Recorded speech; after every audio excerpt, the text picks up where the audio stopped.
Oedipus the King by Sophocles is widely considered to be one of the finest tragedies ever written. But why is that? Once you read this play, you will realize that its hero killed his father and married his mother and had 4 children with her. Is this really the raw material for one of the greatest tragedies ever written? Doesn't it sound more like the raw material for a made-for-lifetime movie? Horrible! How is it possible that this subject matter could create such a great play? Well, to understand that, we need to understand the difference between the story of Oedipus and the plot of Oedipus the King. Let me quickly go through the story that you can figure out by reading the play closely, but it's sort of in the background. So let me give you a quick overview. Many years before, King Laius and his wife Jocasta were pregnant, and Laius heard a prophecy that his son would kill him. In order to avoid this prophecy from coming true, he took his son, pierced his heels together, and told a servant to take the baby up to the mountaintop and let it die there of exposure. But he felt bad doing that, sort of like the story of Snow White. And so instead of exposing the boy and letting him die, our wonderful servant from Thebes met a herdsman from Corinth. Well, he took the baby and gave it to the Corinthian herdsman and said, "Please take this baby away and give him to a couple that needs him." Well, the Corinthian herdsman went back to Corinth, and it just so happened that at that time, the king and queen of Corinth were unable to have any children. And so they adopted the little baby Oedipus, but never told him that he was adopted. They raised him as the Prince of Corinth. When he was coming of age, 16, 17 years old, a man in the castle got drunk and laughed at Oedipus and told him that he was a bastard. Well, immediately Oedipus flew into a rage and demanded the truth. But the man said nothing. He went to his parents. They would say nothing as well. And so he sought out the oracle of Delphi to find the truth. He went to the oracle and went in and asked, "Who are my father and mother?"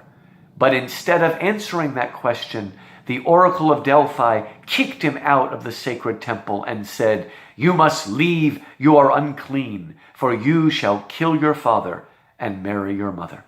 Well, Oedipus, being rash and wanting to escape his own fate, ran as far away as he could from Corinth. He ran and ran till he came to a crossroads where 3 roads come together.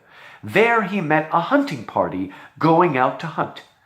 As he stood on the road, the hunting party motioned for him to move aside. But being the stubborn man that he was, Oedipus refused. A fight broke out, and Oedipus killed all the people in the entourage, including the leader. Only one of them escaped and ran away. From that point, Oedipus ran on, and he came to another crossroads where he met the Sphinx, half woman and half lion. And for many years, the Sphinx was terrorizing Thebes because anybody who wanted to pass her and go on a trading mission would have to answer her riddle. If they answered, they would win. If they didn't, she would devour them. Oedipus said, "Give me your riddle, I am not afraid." She asked him the question, the famous riddle of the Sphinx. What animal is it that walks on 4 legs in the morning, 2 legs in the afternoon, and 3 legs in the evening? Oedipus said, "The answer is man. For when he is a baby, he crawls on 4. When he is a man, he walks upright. And when he is an old man, he walks on 2 feet and a cane." In rage, the Sphinx killed herself. Then Oedipus continued on the way and came to Thebes. Now, for many years, Thebes had been terrorized by the Sphinx. And so, when the Thebans discovered that this young man had saved him, they hailed him as a hero. Then, when it turned out that their king had recently died, they took him in, made him their king, he married their queen, and together they had 4 children. All seemed well until many years later, a plague fell upon Thebes. Oedipus's brother-in-law, Creon, went to the oracle of Delphi to ask what the cause of the plague was. The answer came back to say that the plague would continue until the murderer of the king of Thebes, whose name you might guess is Laius, was discovered. Oedipus sets out and over a day of intense questioning discovers that he himself killed Laius and that he is now married to his mother Jocasta. In a rage and grief, He put out his own eyes and then forced Creon to send him into exile. Now, that is the story of Oedipus, but that is not the plot of Oedipus the king. It is true that the story of Oedipus is indeed a story about a man who killed his father and married his mother, patricide and incest, two of the worst taboos in any culture. But that's not what the play is about. The play is about a man who discovers that he killed his father and married his mother. That may sound like a very unimportant distinction, but it makes all the difference. The story is about taboo guilt.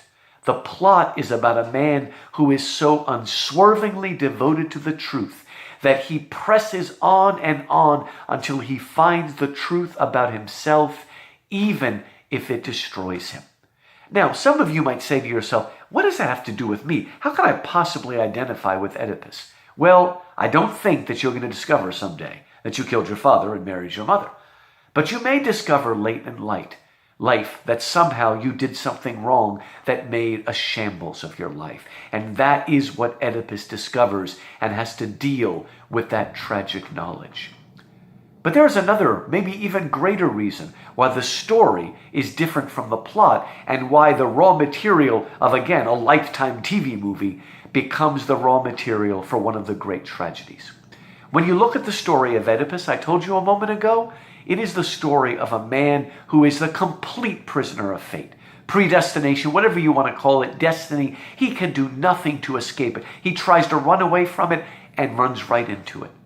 But Sophocles, the playwright, is so brilliant in his construction that he discovers the one day in Oedipus's life, one day, when everything Oedipus did was driven by his own free will. Everybody in the play, from Creon to the blind prophet Tiresias to his mother/wife Jocasta, everybody tries to stop him from seeking out the truth. But he refuses. He will press on no matter the danger, no matter the cost to himself. Yes, unswervingly devoted to the truth, but also a free will agent who will do what it takes to be devoted to the truth. At the end of the play, he comes out blinded. He says to the Thebans, Apollo, Apollo, my friends, he is the one who fated my horrors, but it was my hands alone that put out my eyes. Now that is certainly a tragic triumph, but it is a triumph. In this horrible moment, Oedipus escapes his fate, for it was fated that he would kill the father and marry the mother, but it was not fated that he would discover it or that he would put out his own eyes. Again, it is a tragic triumph, but it comes to the very core of what it means to be human and to be noble.